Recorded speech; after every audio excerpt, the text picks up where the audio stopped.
Okay, what are we watching now? All right, so actually I chose what we're watching now for a very specific reason. Actually, for several specific reasons. So recently, you might remember we watched a program called The Palestinian People Do Have Rights. And before that, we watched a program called Israel and the Arab States. So obviously, we've been learning about Israel and Palestine and their relationship to one another. But this is very interesting. So today we are watching a program called Portrait of Palestine. And this is from the British Information Services, published back in 1947. So if you know anything about the history of Israel and Palestine, you'll know 1947 is kind of the year that the gears started turning towards the formation of Israel. Maybe it might have been a little earlier, but this is definitely right at the very, very beginning of Israel and the very end, I guess, of Palestine. So this should offer us some very interesting insights into this issue. So I think there should be some really good insights into the world of Palestine before they were ever colonized. Or at least I'm hopeful that's what we get. Maybe we'll get to see colonization in action, which would also be valuable to see. I guess before we get started, I also want to say that part of my reason behind starting this channel was to watch programs like this. Like more than anything else, I really did want to see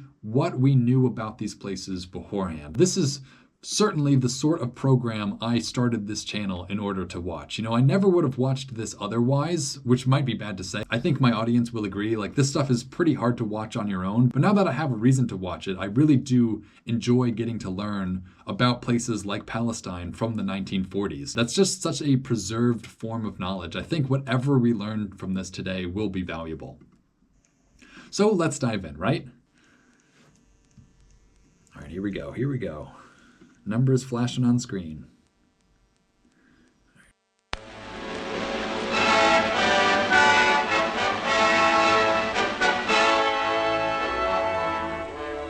Photographed by the British Information Services Middle East. So that kind of sounds like a spy organization, but also like a military, like this is definitely some form of propaganda, but it's important that it's British. We also have to point that out, right? Like the British are the ones who were in control of Palestine when they handed it over to Jewish people to form Israel. So the British occupy this very unique spot in the conflict between Israel and Palestine, where they're kind of like the cause of all this. Not really, but sort of. So it's interesting that this program was made by British people. So we should get to see their opinion of Palestine from the people who actually caused it to be divided.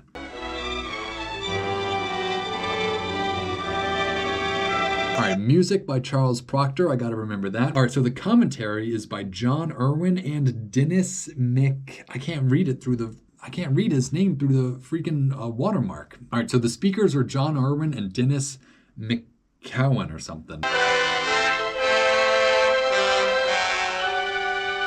And this was edited by the Anglo-Scottish Pictures. What a weird name for a company, the Anglo-Scottish Pictures. Again, you don't have companies named things like this anymore. Like even this title screen is like a preservation of like the old format that like production companies used to take. And I like how it's not edited by like a person, right? Like everything that I've ever edited has just been one person editing. Like even this video, Evan's editing it, you know, like, so for them to say this was edited by like a whole company, it's just a little suspicious. I don't know.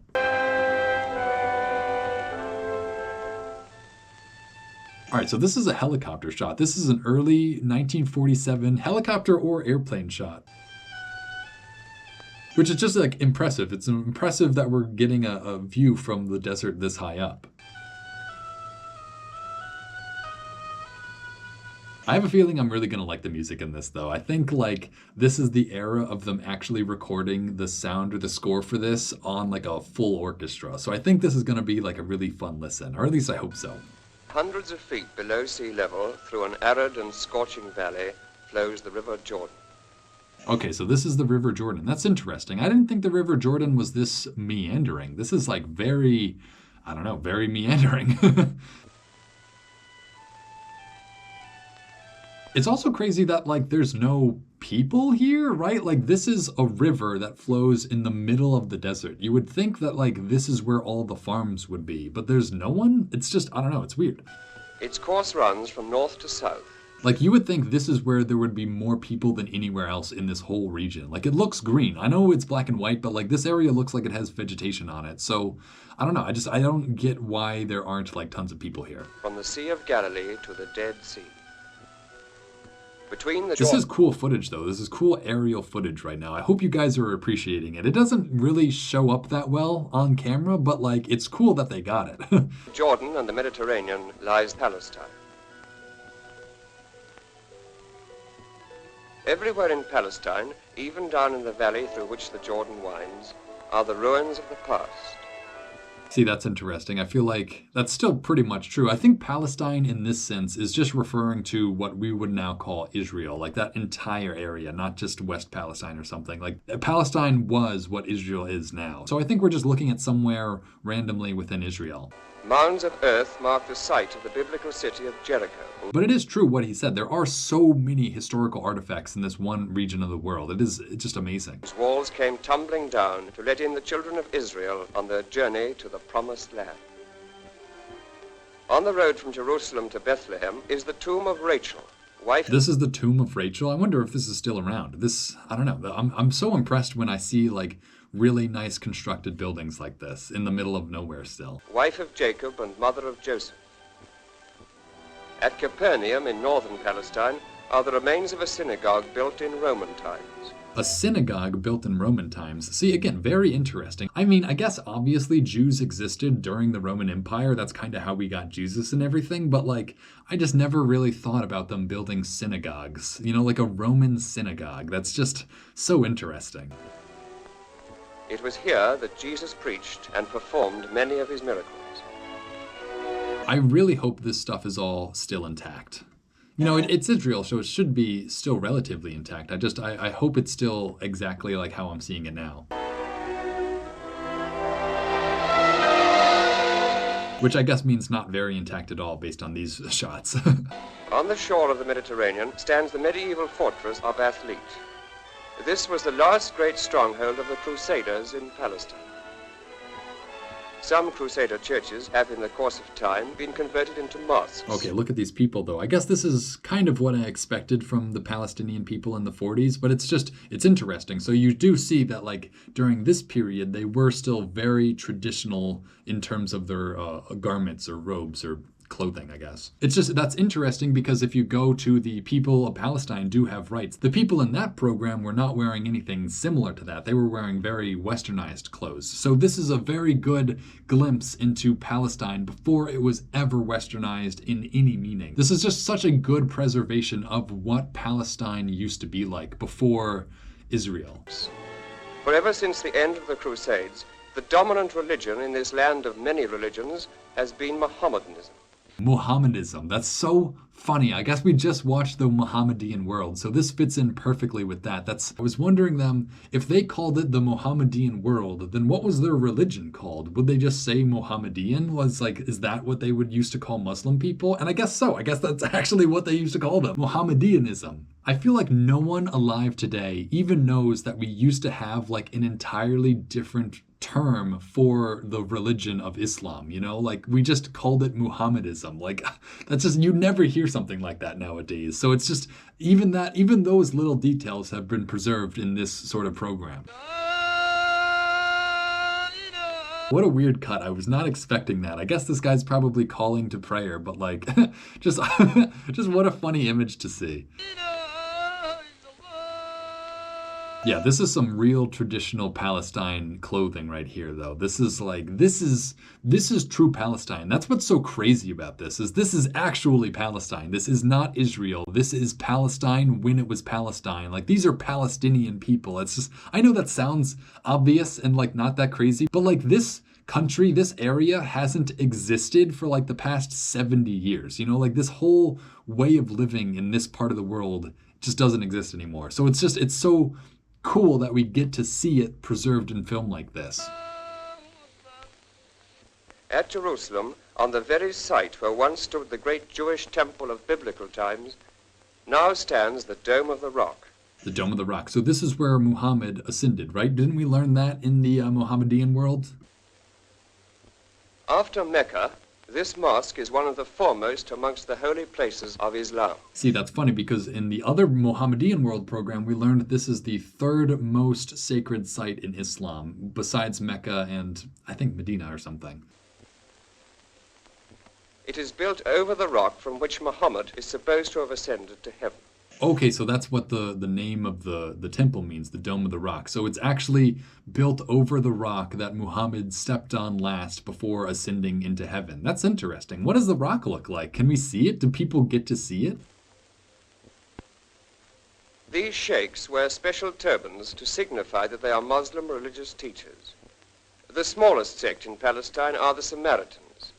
The smallest sect in Palestine are the Samaritans. Interesting. See, like even the ethno-linguistic, historical, cultural breakup of Palestine is interesting to me. Like before the Israelis showed up, like there was a whole complex arrangement of different ethnicities, religions, and cultural traditions that existed here that conflicted with one another just the same as they do now, really. But like, it's just interesting. It's like this has preserved that interesting facet of Palestine that has been now like completely lost. Claim to be the lost 10 tribes of Israel, and their most treasured possession is an ancient scroll containing the 5 books of Moses.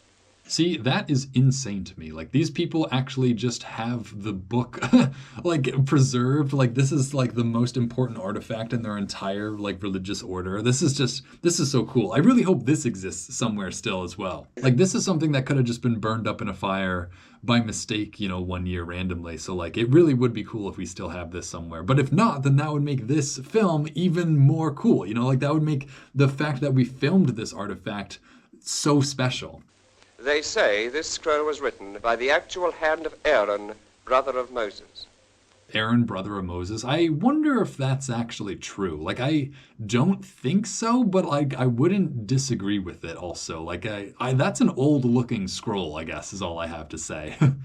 So this is like the original Bible? Is that what they're saying? Or the original Torah or whatever? Like, this is just the original Old Testament? That's wild. I wonder if that's true. I can't imagine there actually is a Bible surviving from like the time of Moses. Not a Bible, but you know, like a text, a religious text. Members of the Jewish religious community. Oh, here's the wall, everyone's favorite wall. Community gather at the Wailing Wall on the boundary of the site of the old temple at Jerusalem. Here they bewail the temple's destruction and the scattering of their race. And the Christians of all denominations also flock to Jerusalem. But hang on, so we are getting to see Jerusalem prior to it being part of Israel, right? So we are getting to see like the religious diversity that existed here when this was Palestine. Like we're getting to see Jews, we're getting to see Muslims, and we're getting to see Christians who all seem to be living happily alongside each other. I mean, obviously there might have been conflict. There probably was conflict, but like we're not seeing it, I guess, is what I'm saying. The Patriarch of Moscow comes to visit the Church of the Holy Sepulchre, which stands over the place where Christ was buried.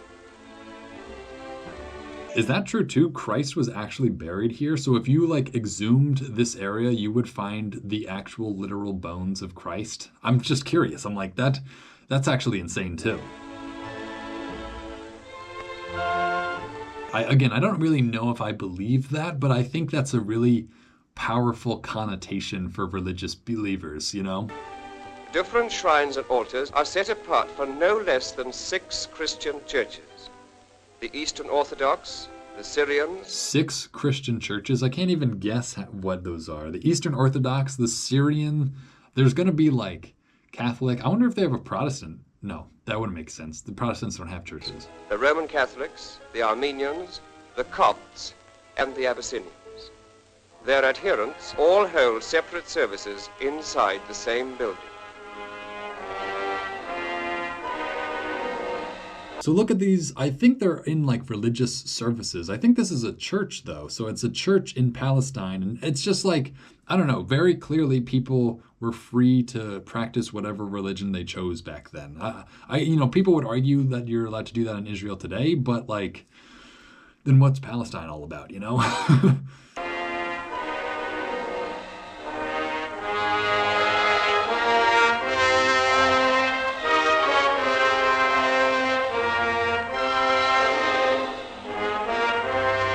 This is very interesting, though. Like, this could be propaganda, but it's still definitely making me believe that prior to Israel, the religions kind of just all existed in tandem with one another here. Maybe that's what they want me to believe, maybe that's the propaganda talking, but either way, that's what I'm picking up on. I might be drinking it.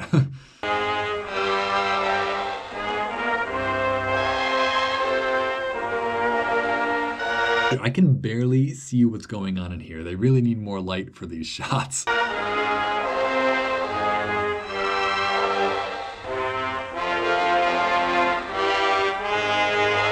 This is some amazing footage though. I just feel like I need to remind you all that we're getting to watch a church service take place in Palestine in 1947.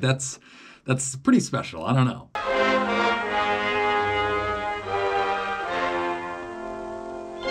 All over Palestine, there are Christian churches and monasteries.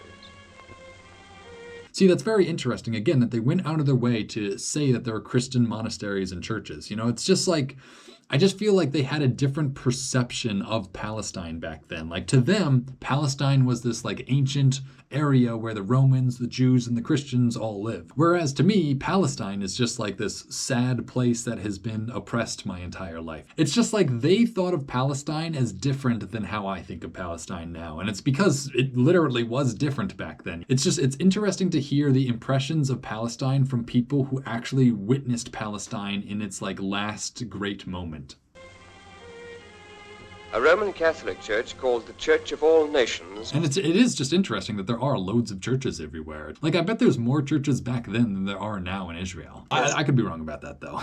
Stands in the Garden of Gethsemane.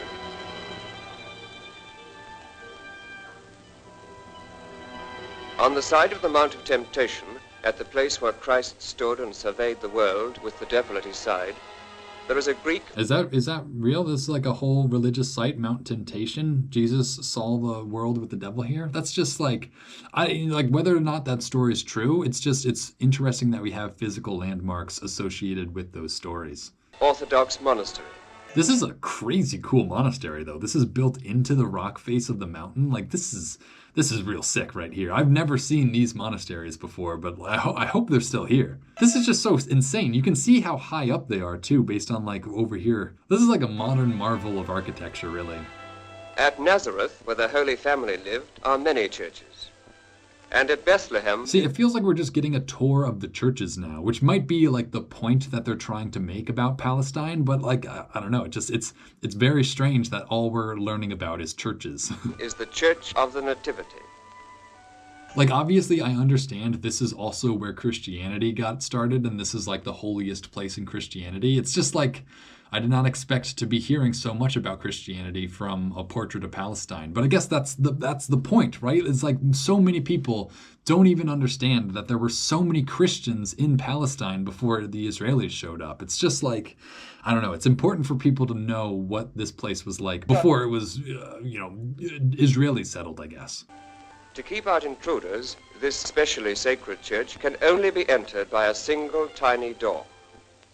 Beneath the church itself... That's actually really funny. That single door that lets everyone in, it's 4 feet tall. I wonder if that's how tall people were back then, or even back then that was a short door. Only be entered by a single tiny door. Beneath the church itself there is a cave, in the floor of which is a star, marking the place where the manger stood. Is that true too? Marking the place where the manger stood. That's the exact place where Jesus was born, in the manger, right? Am I getting that right? In the nativity scene, he's born in the manger. Is that true? Is that confirmed, historically accurate, 100% where Jesus was born? That would be incredible, to be honest. Just stood.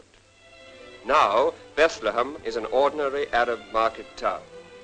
I like how this is what an ordinary Arab market town looks like. It's just it's such a cool, I don't know, it's such a cool look into the world of the time, I guess. Except that its people are Christian Arabs, many of whom are said... Again, these are all Christian Arabs. When people think of Palestine, they obviously think of Muslim people, but it's so important to understand how many people here were also Christian. Said to have Crusader blood in their veins. Crusader blood in their veins. I wouldn't go that far, but maybe. I mean, probably, honestly, but that's a weird way of putting it, I guess. The women go unveiled. The headdresses they wear are a medieval European fashion. Wow, look at them. They really are like medieval European women. That's why we watch this sort of stuff, is to learn how like the Palestinian women used to look, or at least the Christian Palestinian woman straight up look like they're in a castle right now, you know? Introduced by the Crusaders. That's so fascinating. So there was an actual like legacy of the Crusaders, not only in like the people that they killed or whatever, but like they left their fashion, or they brought their fashion with them, and like the people there adopted it. That's just so fascinating. Life in the villages of Palestine looks much like the life in other Mediterranean countries such as Cyprus or Sicily. Thanks. So I guess we've been carrying big jugs on our head for like all of human history then, you know? Like I really thought this was like an African thing for some reason, but I guess everyone everywhere just was always carrying jugs on their head. Is that like a European thing that we don't do that, or like a Western civilization thing? Like I don't think anyone in America or Europe carries jugs on their heads like this. I don't even think we could do this, you know? Like I don't think I could carry a jug on my head that well. Like I don't know. It feels like every culture besides those of Western civilization carry jugs on their heads like this. The same market scenes and the same village industries. Thanks. So this is like a Palestinian sweatshop almost, or a Palestinian factory, I guess. See, again, like you just don't understand that there were people with their own jobs and their own lives that had nothing to do with Hamas or terrorism. For the most part, these were just like normal, peaceful people with like not even that much care in the world towards like Israel or politics or anything. It's like, how can you even care about politics when you have to, you know, weave a tapestry every day?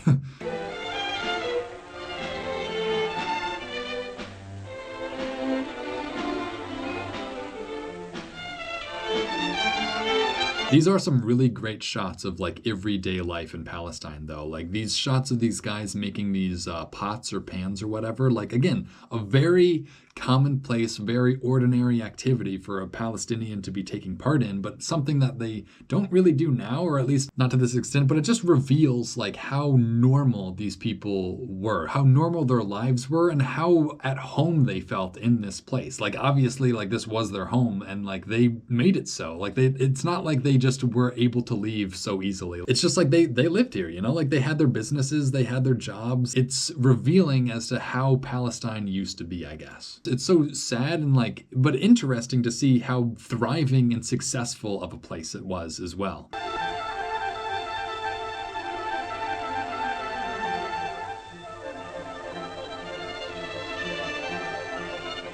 Usually I also like to comment on like all the old techniques that people use, but I'm pretty sure we use this same exact technique to make vases today. So I'm not gonna go into depth on that. And in Jerusalem, in spite of the changes of recent years, in spite of the changes of recent years. So that's like the first time they've mentioned in this whole program that like something's up with this area, you know, like something's happening here, which is pretty interesting. It's pretty interesting that they haven't actually acknowledged like what is taking place here yet. The streets in the heart of the old city remain untouched. Well, these are some really cool shots of like the untouched old city of Jerusalem. Like this is so cool. Every corner has sacred associations for the Jews, the Arabs, or the Christians. That's funny. The Jews, the Arabs, or the Christians. Not the Jews, the Muslims, and the Christians. The Jews, the Arabs, and the Christians. That's just like because there are Arab Christians and there are Arab Jews, but not in this, not in the worldview of whoever made this.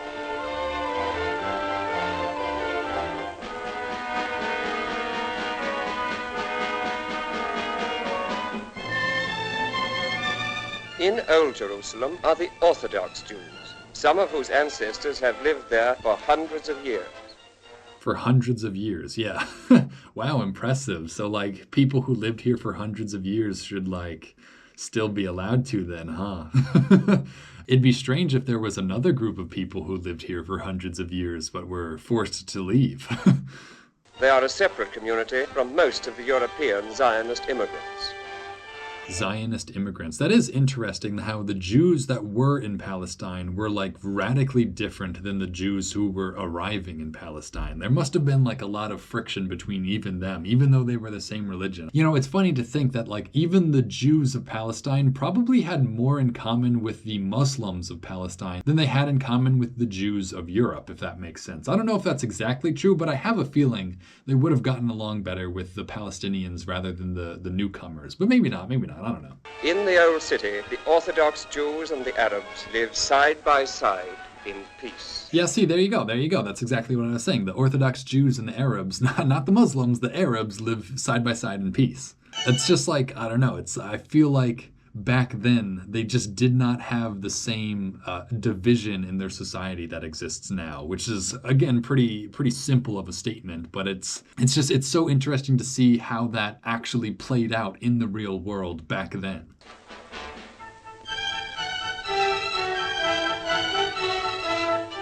Yeah, but yeah, from all these shots, this looks like a well-functioning society. This does not remind me of the Palestine I've seen from the news at all. Like, this actually looks like a nice place for everyone to live, really.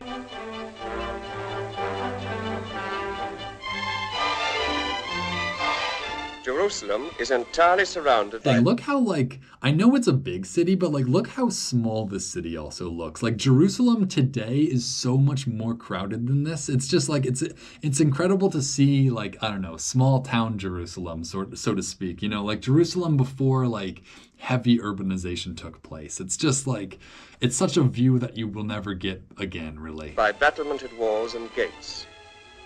Also surrounded by ancient walls is the port of Acre, which was once the strategic key to the whole of Palestine.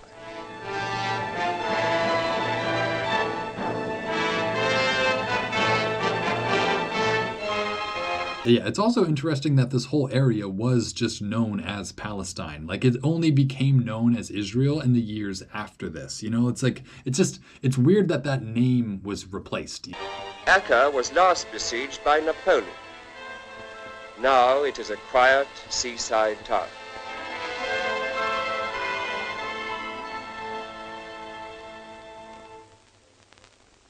Inland, another small town is Beersheba.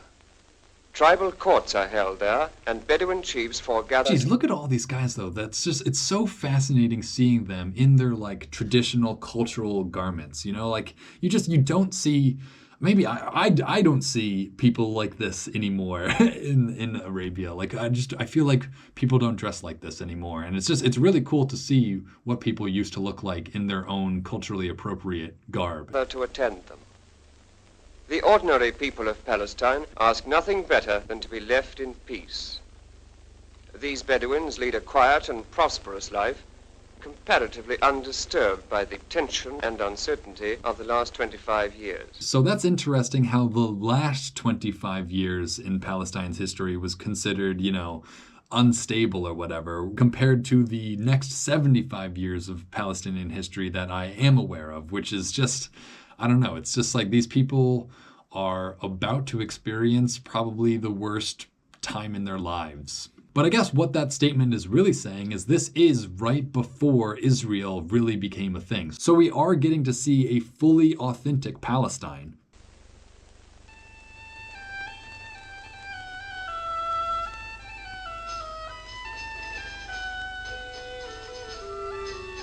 From Beersheba in the south to Lake Hula in the extreme north of Palestine, the same Arab peasants can be seen watering their herds of cattle, goats, and buffaloes.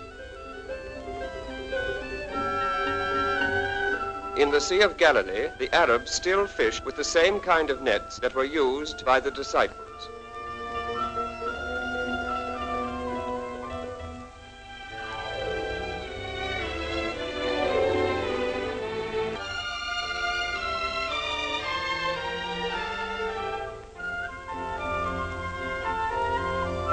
Dang, I was like, what is this guy even on? So he's like being dragged by a carpet behind him? Is that how he's riding these horses? Like a chariot, but with like a magic carpet behind him? That's cool. Harvesting in the traditional manner is even more primitive. Oh, okay, so this is like a traditional farming technique. That's cool. I'm glad we're getting to see that as well. So what is he doing? So what?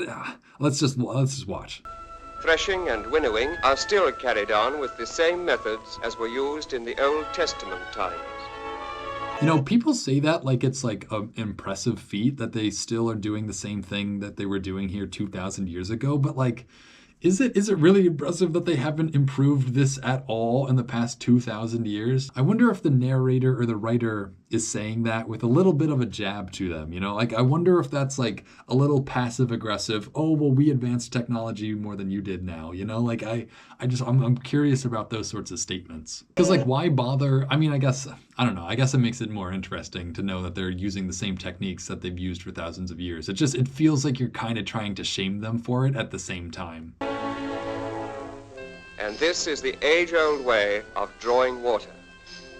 Without man-made irrigation, much of Palestine would be desert. Wow, this is actually incredible, though, that this is how they, like, extract water from the ground. This is like a well, and they're having the horse or donkey pull it to extract water. That is just, like, this is a very authentic farming technique, for sure. Like, this is how people used to get water for thousands of years right here. This is the way of the past. Again, this looks so complex, though. Like, it's hard for me to imagine people built this, like, whole wheel with all these, like, sticks. It's like a gear, pretty much, like, hundreds of, if not thousands of years ago. Like, it's very impressive. Well, I guess they were using a camel, not a horse. That's funny.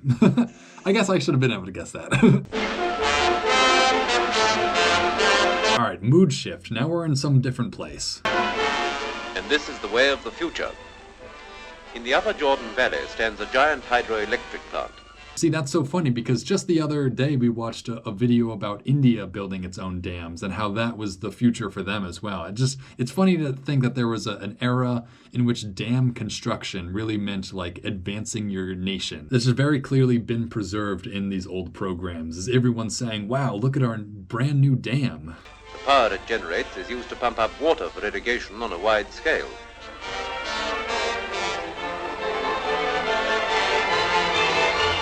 Irrigation means prosperity. Whatever the political future of Palestine, the British government is determined that on the land, both Arab and Jew alike shall enjoy the benefits of Western science. It's a very interesting statement too. Whatever the future of Palestine, you can almost tell that they know something is going to happen here, you know? Like they know the future is uncertain. And maybe that's because of like the past 25 years of history at this point, but like you can just tell that they know something bad's going to happen. And that's interesting too, that they said whatever the political situation of Palestine in the future, you know, like whatever it is, we're going to help them out with our technology. It's a very different sentiment than today. The British government is determined that on the land, both Arab and Jew alike shall enjoy the benefits of Western science. Both Arab and Jew alike should benefit from Western science. That's just like, you don't hear people saying stuff like that anymore. And it's very interesting that, again, like this is made by the British. So the British did always intend on having the Arabs and Israelis be equal. It fills in some of the context for me, at least. Modern Palestine is a country of growing wealth and productivity, both agricultural. Modern Palestine is a country of growing wealth and productivity. See, again, like, no one would ever have believed me if I just said that statement out loud. But in this context, it makes sense, you know? Like, that's what makes this sort of program so fascinating, is that Palestine used to be not only like a real place, but a thriving, like, productive place. And it's so cool, but it's also so sad to see images of it like this back when it was still productive. I guess it is still productive, it's just now called Israel. Cultural and mineral. The waters of the Dead Sea contain more than 25% salt and chemicals. They are being made to yield potash, bromide, and magnesium chloride in sufficient quantities to supply the needs of the entire world. To supply the needs of the entire world? I wonder if that's still true. Probably not, but I don't know what any of those chemicals or substances are really used for, so I couldn't tell you.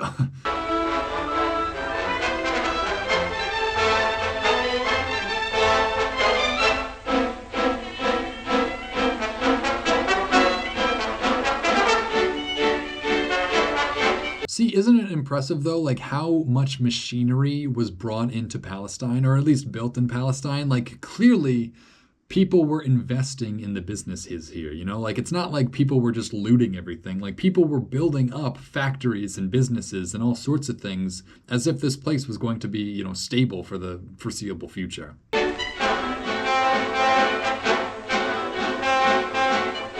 It's just like all this factory equipment takes money and time to build, and people would not have done it here if they did not think it was going to be useful and profitable. So it's just, even that reveals that people perceived this area during this time as a lot more stable and a lot more secure than it is now. But again, you could argue that people still invest and build factories in Israel. It's a little bit different. Haifa, in the north of Palestine, is the terminus of the oil pipeline across the desert from Iraq. That is interesting, though, because I guess the British did control a lot of Arabia, too. So I guess they could have had their own pipeline going from Arabia to Haifa, which is just, I guess it's just like that's the old power dynamic that used to exist back when the British controlled a whole lot of the world. 5 years of British rule, Haifa has become one of the major ports of the eastern Mediterranean. Both Haifa and Jaffa further south are the ports for oranges. Geez, this is orange fields or orange groves that we're looking at here. See, that's also what amazes me so much about Palestine is how like agriculturally productive it was. Because again, I, as an American, think of this whole place as one big desert. So, like, to see things grown and to see, like, crops being produced is just, like, very impressive. And it reveals that, like, the forms of agriculture that were taking place here were specialized for the environment that they were taking place in. Obviously, these people had lived here for hundreds, if not thousands of years. They knew how to farm and what to farm. And it's just, like, that sort of information or knowledge is so valuable that like I hope that was preserved at least.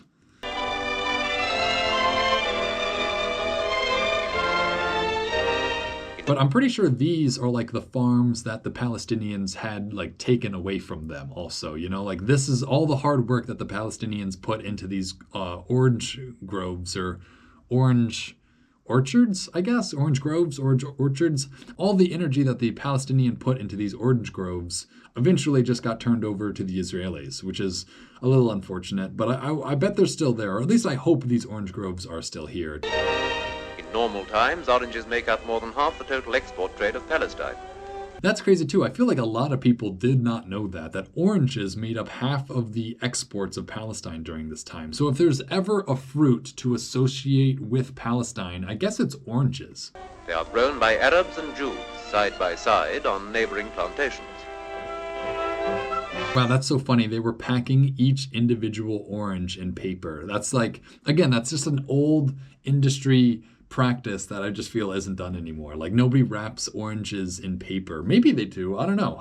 The oranges at my supermarket do not come wrapped in paper, but maybe they unwrap them or something. I don't know. It's interesting to see what they do here. They are grown by Arabs and Jews side by side on neighboring plantations.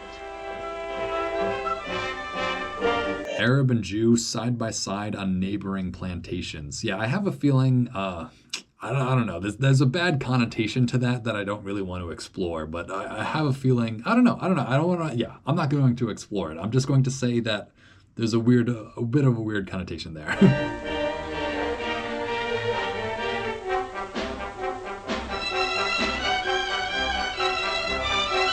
I guess the most impressive thing is just seeing, like, again, how productive this area was. Like, how much everyone was working and getting stuff done, building crates, harvesting oranges. It's just like this was a functioning society before Israel showed up. And that's probably the most important lesson to learn from this, is that, yes, Israel is a good country now in terms of, like, having a government and, you know, structure to its society. But, like, that stuff still existed here prior to that as well. It's not like before Israel, this was just like barbarian village, you know, like it was obviously like highly organized and productive enough to be part of the world economic system, you know, it's crazy. I feel like most people don't have that understanding of Palestine from before Israel was there. You know, most people don't understand that there was industry, there were jobs, there were workers and everything. It's just, I don't know, this is just really valuable to be seeing to understand what Palestine was like back then.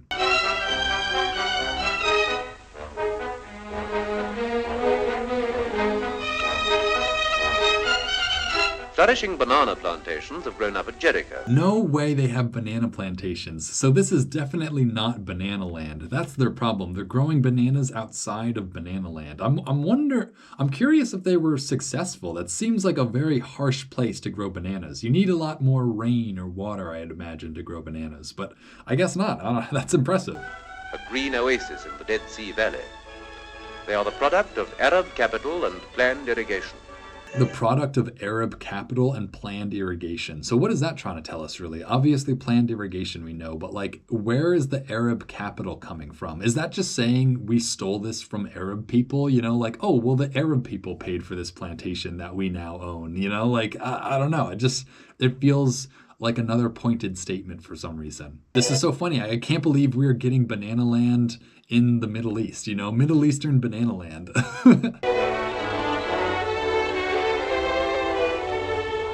In many parts of the country, the most prominent feature of the landscape are the Zionist settlements. The most prominent feature of the landscape is the settlements by the Zionists. Wow. Yeah, you can say that again.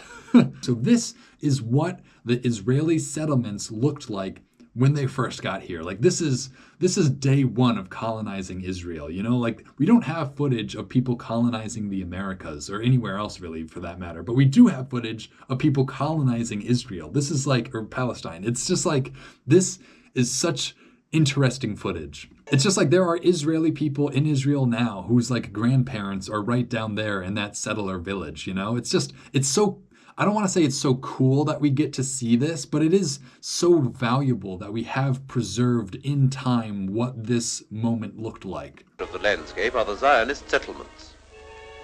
They cover more than 1/10 of the total agricultural area of Palestine. They cover more than 1/10 of the agricultural area of Palestine. You see, it's so funny that they still call it Palestine, even though there are like Israeli settlers actively colonizing the place. Which again, just reveals to you what time this was made in. This was made before Israel was a reality, when Palestine was still the accepted term for this area. The Zionist settlers apply scientific European methods to barren land. They work with the aid of modern machinery and of capital subscribed by Jews all over the world.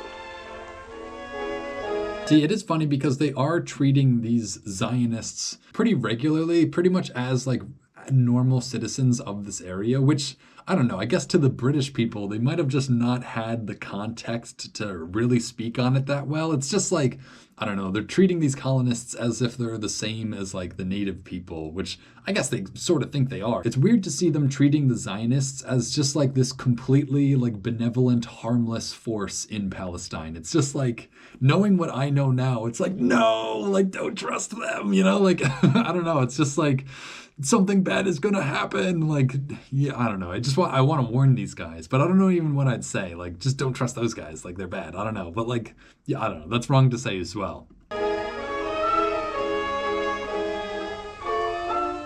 But already we also do get the sense that the Jews or the Zionists are being more closely associated with Europeans through the technology and like the farming practices that they bring than the Arabs are. You know, like the Arabs grow oranges, the newcomers are raising livestock. You know, like there are differences between these two groups that we have noticed, and the one that I in a Western civilization am more similar to are the Israeli settlers. So we can already see this like a dual identity of Palestine arising, like the Israeli Jews who are more Western and the Arab Palestinians who are more Palestinian or Arab or Muslim or whatever you want to call it. It's just like you're starting to see why people are siding with the Zionists, because they actually reflect Western civilization more than the Palestinians do. I'm not saying that that's right. I'm seeing how people justified it in their own minds.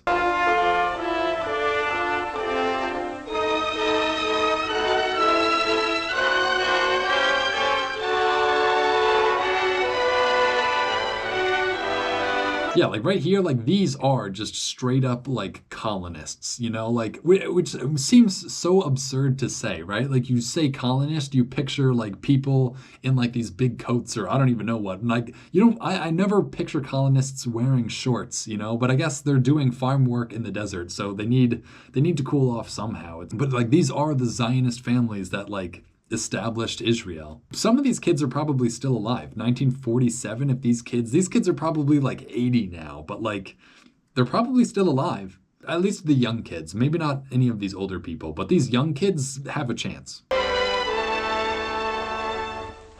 And in the towns, new industries are growing up. Oh, what the heck are they even building over here? These are these are like towers made of little boxes. This is interesting. Both Arab and Jewish firms manufacture soap from olive oil. Oh, it's towers of soap made from olive oil. Interesting. Oh, so those were drying blocks of soap that they stacked up. That's funny. That's a very impressive stacking job.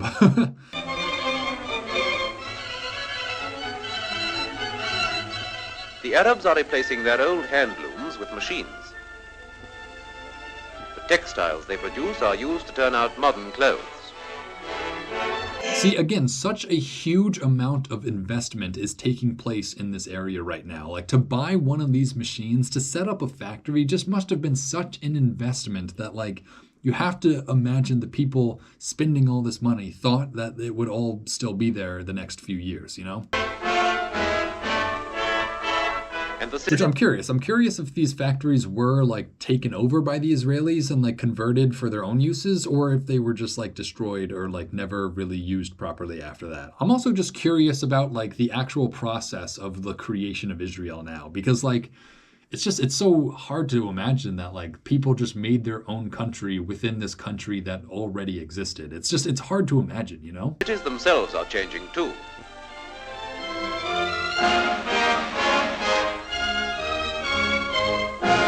Jerusalem, Haifa, and many others can now show scenes like these, with wide, spacious streets and fine modern buildings. You know, it is funny that it is like the watermark of like a civilized society was just like wide roads that like cars can drive on, you know? Like that is what separates like an old city from like a modern city. The new YMCA building at Jerusalem. This is the YMCA? That's so funny. I'm sorry, I don't even have anything to like expand on that to explain why that's funny. It's just funny that there's a YMCA in Jerusalem. And it's this nice. This is like the nicest YMCA I've ever seen. This is not like the nicest, this is the nicest YMCA. Was endowed with money from the United States. The tower which surmounts it is a landmark visible far and wide. Another landmark is Government House. Government House? Is that like the White House of Israel or something? Or is this like a government building? Because this doesn't look like a full government building. It actually looks like a house, so I don't know. Also at Jerusalem is the Archaeological Museum. Dude, these buildings look really sick though. Like this building, this archaeological museum, like this looks like a miniature almost. It looks like too perfect. Everything is so organized. I don't know. It's just, this looks like a fake building. This building is the headquarters of the Department of Antiquities. This place looks so nice inside. Like, I really do want to visit this place now. I hope this is, like, still around. It houses remains from some 2,000 historical sites and monuments all over Palestine.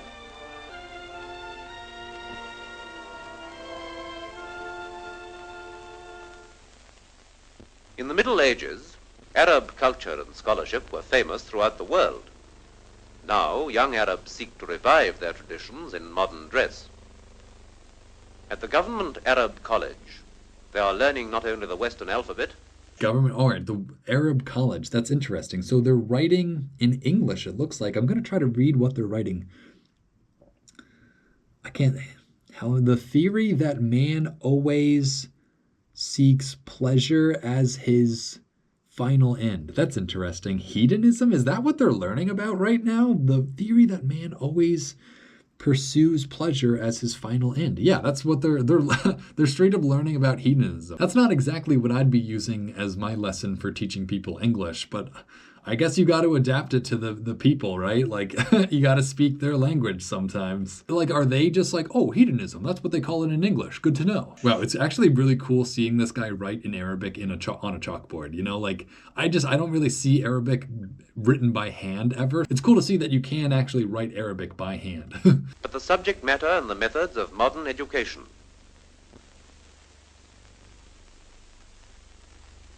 They They are casting off the ways of centuries to become citizens of the modern world. Casting off the ways of centuries to become citizens of the modern world. That's another way of saying that you're kind of just like erasing their culture. Which, like, I mean, I guess they are doing. It's just like, I don't know. There's another word for that, I think. And it's so interesting and just gives you insight into the language they use around like a cultural genocide, right? Like we're getting rid of all their old beliefs and we're replacing them with our beliefs. Like that is what a cultural genocide is pretty much. And it's just like that's being posited as like a very good thing, which I'm not saying it's not. I'm not saying it's good or bad. Like teaching people to read and practice medicine, that's helpful. But like erasing an entire people's like culture and sense of identity is like not so good. Like that's what we learned about in the Palestinian people do have rights. Is like when you take away a people's identity, they end up just having nothing left. They are absorbing the processes of Western science. Absorbing the processes of Western science. See, it feels just a little condescending. I don't know. Like, I don't know if they're doing that on purpose, but it seems like, yes, we're teaching all these dumbasses, like, the things that we figured out years ago. You know what I'm saying? Like, I don't know if that's just my read on it or if that's actually what I'm picking up from the text, but it feels like we're bragging about it a little. On Mount Scopus, to the east of Jerusalem, stands the Hebrew University. The Zionists are justly proud of the high standard of learning that this new foundation has. It is also interesting that they're referred to just plainly as Zionists. I thought that was a term that we were using more nowadays in order to make a point, but it's very clearly the term that they used even all the way back then to describe these colonists. Already attained. Associated with the university is the new all-Jewish hospital. See, again, the all-Jewish hospital. It's like, why does a hospital need to be all Jewish? I don't know. There's weird lines being drawn here. Weird lines being drawn here that you can just tell where else they'll be drawn in the future. Possesses some of the finest and most up-to-date equipment and laboratories in the world, and is staffed by some of the ablest doctors and surgeons. Isn't it like a fact that like Israel has more doctors than like anywhere else in the world, or more doctors per capita? I think that's a thing. But the most vital monument to Zionism is the new city of Tel Aviv. It's the biggest monument of Zionism is the literal city of Tel Aviv. That's interesting. I always thought Tel Aviv existed before Israel as just like another city, but that's interesting if they actually made a new city for Zionism. Its streets are crowded with 150,000 Jews from all over the world. And in its shops, the ancient Hebrew tongue has become a living... See, interesting. Hang on. This road sign, we got to pay attention to everything, right? This road sign is written in 3 different languages. It's written first in Hebrew, second in English, and then lastly in Arabic. You could write a whole freaking essay on just the order of the texts listed on this crossing sign, but like... that reveals to you kind of what sort of society we were living in at this point. Has become a living language. Dude, it must have been so exciting to see Hebrew for like the first time for like Jewish people, you know? Like I feel like Jewish people didn't get to have Hebrew on their like store signs or anything in Europe. So it must have been like really cool to be like, oh, like I could actually use my like knowledge of Hebrew finally, you know? Like it must have been cool. Like it's so tough because I understand like the horrors that were brought by the Zionists, but at the same time I don't like hate the Zionists, you know, like especially during this time at least, like these people were desperate for change for their current situation. So I don't think these Zionists were really evil in a sense, but neither were the Palestinians. That's the point that I'm trying to make, is that no one was really at fault here. It's a really bad situation. I don't know. Like I get why Jewish people wanted to come here, you know, like I get why everyone wanted their own country. It's the same reason that I get why Palestinians want their own country now. It's just like, it's the same problem just 100 years later, really. In Tel Aviv was formed the famous Palestine Symphony Orchestra. The famous Palestine Symphony Orchestra. I wonder if they're still playing. I want somebody to look that up. Is the Palestine Orchestra still playing?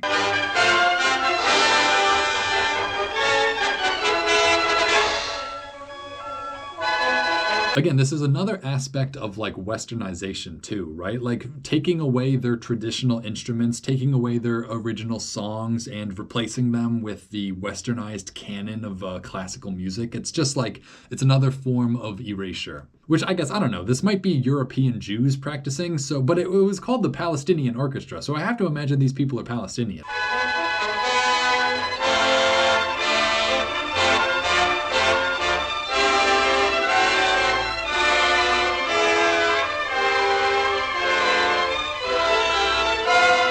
I really hope this sound doesn't get me demonetized. If we don't watch the whole performance, it's because that song got me demonetized or copyrighted. Such is the first all-Jewish city of modern time.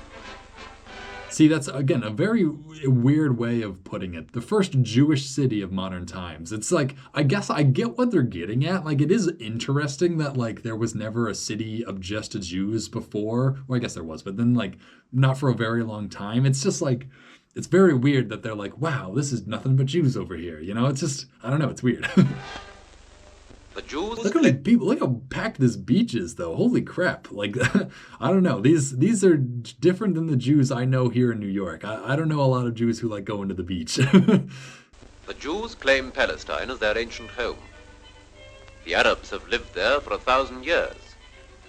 Palestine's... Wow, they're straight up playing ping pong on the beach. That's so crazy. Again, it's these little preservations of things that I just never thought of. Like, I didn't think that they would have had ping pong in Palestine in 1947, you know? Like, that's just a little detail that I now know. Problem is whether these two kindred races can be reconciled. These two kindred races. Can these two kindred races be reconciled? That is the question, man.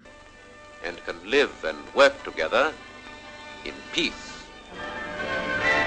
Well, I mean, that's pretty much the best way you could end this, but also, like, the most tone-deaf way you could have ended this. Like, yeah, it would have been nice if it ended in peace, but, like, something tells me you know it's not gonna. Now, with hindsight, I know it's not going to, but, like, I don't know. It's pleasant to think that people back then actually did think that this problem would be solved, like, peacefully. You know, like, you can even tell that they didn't know for sure that horrible things were going to happen here. You can kind of tell that they suspected it, but you can also tell that they didn't know for sure. I mean, obviously they didn't know for sure. That's the future. Nobody knows the future, but, like, you can see that there is this hope for peace that is still there that I just don't think exists today. Like, I think we know this situation doesn't work. But back then, they might just not have realized that this situation wasn't going to work. And it's just so fascinating to hear people's thoughts from a time before Israel and Palestine really had it out with each other. It reveals that people back then were sort of naive, but also optimistic. It's weird. It's different. It's weird hearing about this place spoken about as if it might benefit in the future, whereas now I have a feeling nobody's speaking about Palestine that way. Okay, a Central Office of Information film. A Central Office of Information. Again, this is like the exact name a propaganda studio would have. A Central Office of Information. But whose Central Office? Oh, the British Central Office. Okay.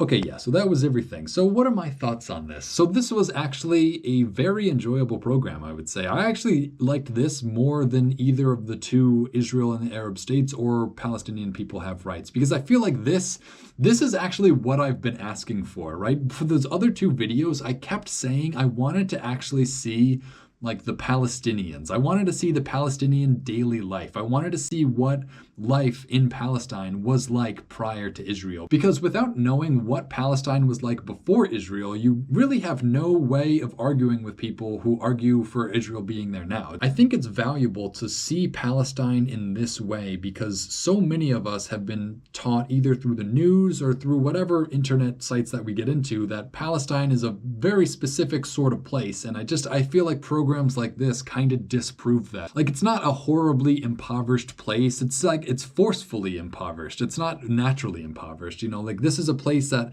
has been wealthy, that has had schools and universities and has had people peacefully living alongside each other of different religions for thousands of years. Like that's the Palestine that people have to know and understand in order for them to understand what's wrong with the state of Israel now. You can't properly criticize Israel without knowing what was there prior to Israel. So this is really what that is. So this is what Palestine was like before colonization, pretty much. And ultimately what you see is a functioning society. That's like probably the most important thing, is like you see people of different religions getting along. You see people treating each other like equals despite the fact that they believe in different books. That is the part that I want all of you to take away from this. It's just that Palestine used to be a place that was for everyone, that was free and open and welcoming, and it's only through the oppression of the Palestinian people that it's fallen into the state that it's in now. I don't know about you guys, but I feel like after watching this, there was a way to make this work. There was a way to bring Jewish refugees to this area without totally destroying the native society. I don't know, I feel like getting to see how Palestine was like before Israel helps you appreciate Palestinians now. These aren't just people who have always been poor peasants. These are people who used to work and own factories and own businesses, Like, I don't know, I feel like programs like this do a good job at humanizing the Palestinians,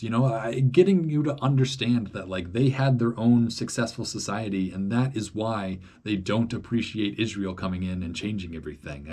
You understand the Palestinian perspective a whole lot more once you see what Palestine was actually like. That's the statement that I was working towards. So I think I'm done recapping. There's always more stuff I have to say, especially with a topic like this. I just feel like there's so much important information in here. I don't want to miss anything, but I think we covered pretty much everything. I guess ultimately this just teaches us that there is a way for peace to exist in this region. If there was once peace here, there can be peace here again. We just have to figure it out. But for now, if you enjoyed watching and want to help support this channel, you can check out the link in the description that'll take you over to the Internet Archive. The Internet Archive is where I get all these old programs from, so they really deserve your help as much as I do. So once again, the link is in the description. Head on over to the Internet Archive and drop them a donation. And with that, I think we're good to cut to black.